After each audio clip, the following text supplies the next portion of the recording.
আসসালামু আলাইকুম ভিউয়ার্স। আজকের ভিডিওতে আমরা সরল ও যৌগিক মুনাফা অধ্যায় থেকে সবথেকে গুরুত্বপূর্ণ দুইটি অঙ্কের সমাধান করব। যে ধরনের অঙ্কে যেরকম ভগ্নাংশ দেওয়া থাকে এবং শতকরা বার্ষিক সুদের হার অথবা আসল বের করতে বলা হয়, সেই ধরনের অঙ্কে অনেকেই অনেক বেশি বিভ্রান্তির মুখে পড়ে যান। আশা করি এই দুটি সমাধান দেখার পরে আপনাদের এই ধরনের আর কোনো বিভ্রান্তি ফেস করতে হবে না। তো চলুন শুরু করা যাক। দেখুন, অঙ্কে দেওয়া আছে কোনো আসল টাকার 5 বছরের সুদ আসলের 8/5 হলে বার্ষিক শতকরা সুদের হার কত। খেয়াল করুন, দেওয়া আছে সুদ কিসের 8/5, আসলের 8/5। তার মানে আসল হচ্ছে 8 আর সুদ হচ্ছে 5। এরপরে এই শতকরা সুদের হার বের করার জন্য আপনাদের একটি খুবই ছোট বেসিক সূত্র মনে রাখতে হবে। সেটি হলো আই সমান PNR। এখানে আই বলতে আমরা বুঝি সুদ, পি বলতে আমরা বুঝি আসল, আর সমান হার, আর এন সমান সময়। তো চলুন সূত্রটি বসিয়ে নেওয়া যাক। এবার দেখুন, খেয়াল করুন, শতকরা সুদের হার বের করতে বলা হয়েছে। তার মানে এই আরটাকে আমরা এই পাশে নিয়ে চলে আসব। আরটাকে যদি আমরা এই পাশে নিয়ে চলে আসি তাহলে কি হয়, আই এই পাশে উপরে চলে যাবে। আপনারা অনেকেই হয়তো ভাবছেন এই 100 আবার কোন জায়গা থেকে আসলো। এই 100 আমরা দিলাম কারণ শতকরা সুদের হার বের করতে বলা হয়েছে। সুদের হার বের করতে বলা হলে সকল অঙ্কেই কিন্তু আমরা 100 গুণন করি। তো চলুন মান বসিয়ে নেওয়া যাক। এখানে আই বলতে আমরা বুঝি সুদ, তার মানে আয়ের মান হবে 5। আর পি বলতে আমরা বুঝি আসল, তার মানে পি এর মান হবে 8। আর এখানে এন এর মান হবে 5, কারণ এখানে দেওয়া আছে 5 বছর আর সূত্রের 100। এবার আমরা যদি কাটাকাটি করি তাহলে 5 আর 5 যদি আমরা কেটে দিই তাহলে উপরে থাকে 100 আর নিচে থাকে 8।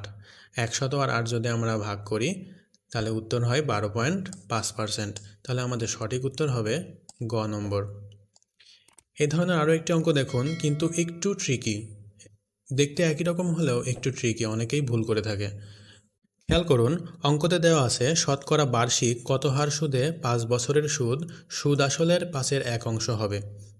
কি দেওয়া আছে, সুদ কিসের 5/1, সুদ আসলের 5/1। তার মানে এই 5-এর মধ্যে সুদও রয়েছে এবং আসলও রয়েছে। আমরা যদি এই 5 থেকে 1 বাদ দিয়ে দিই তাহলে আমরা কিন্তু আসল পেয়ে যাব। তাহলে আমরা লিখতে পারি আসল সমান 5 বিয়োগ 1 সমান 4।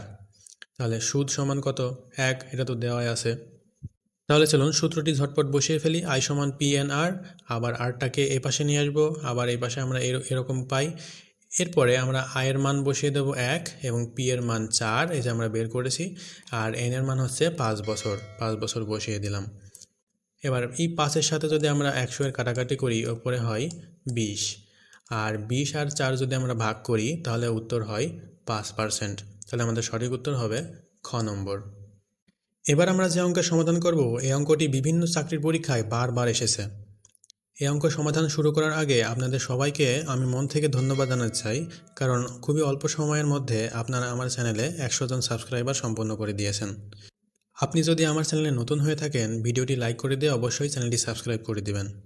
তো চলুন দেখে নেওয়া যাক অঙ্কে কী আছে। অঙ্কে দেওয়া আছে কোনো আসল 5 বছরে সুদে আসলে 550 টাকা হয় এবং সুদ আসলের 8/3।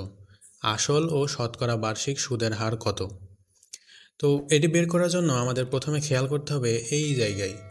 এখানে লেখা আছে সুদ আসলের 8/3, তার মানে এখানে আসল 8 আর সুদ হচ্ছে 3। তাহলে আমরা লিখতে পারি আসল সমান 8, সুদ সমান 3। এবার আমরা যদি আসল আর সুদ যোগ করে দিই তাহলে আমরা পেয়ে যাব সুদ আসল। এবার আমরা ঐকিক নিয়মের সাধারণ নিয়ম ফলো করলেই আমাদের আসল বের হয়ে যাবে।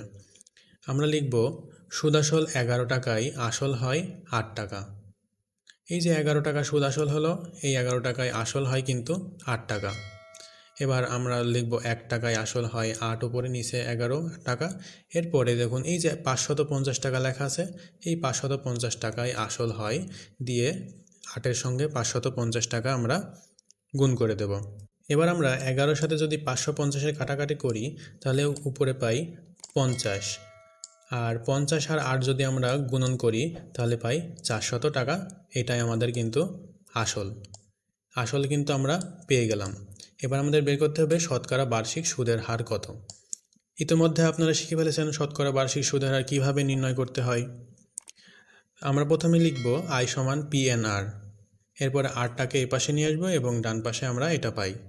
এরপরে আয়ের মান বসিয়ে দেব। এখানে আয় বলতে সুদ ৩ আর নিচে পাই ৮ গুণন ৫। এরপরে ৫-এর সঙ্গে যদি আমরা ১০০ কাটাকাটি করি ওপরে পাই হচ্ছে ২০, আর ২০-এর সাথে ৩ যদি আমরা গুণন করি তাহলে পাই উপরে ৬০ আর নিচে ৮। এই ৬০ আর ৮ যদি আমরা ভাগ করি তাহলে আমাদের উত্তর হয় ৭.৫%। এটি কিন্তু আমাদের সঠিক উত্তর। তাহলে আমাদের সঠিক উত্তর কোনটি হবে? ক নম্বর। আশা করি আপনারা সকলেই এই দুইটি মেথডের অঙ্ক অনেক ভালোভাবে বুঝতে পেরেছেন। ভিডিওটি ভালো লেগে থাকলে অবশ্যই একটি লাইক দিয়ে দেবেন এবং হ্যাঁ, ১০০টি সাবস্ক্রাইবার পূর্ণ করার জন্য আপনাদেরকে আবারও ধন্যবাদ জানাই। দেখা হচ্ছে পরবর্তী ভিডিওতে। ততক্ষণ ভালো থাকবেন, সুস্থ থাকবেন। ধন্যবাদ।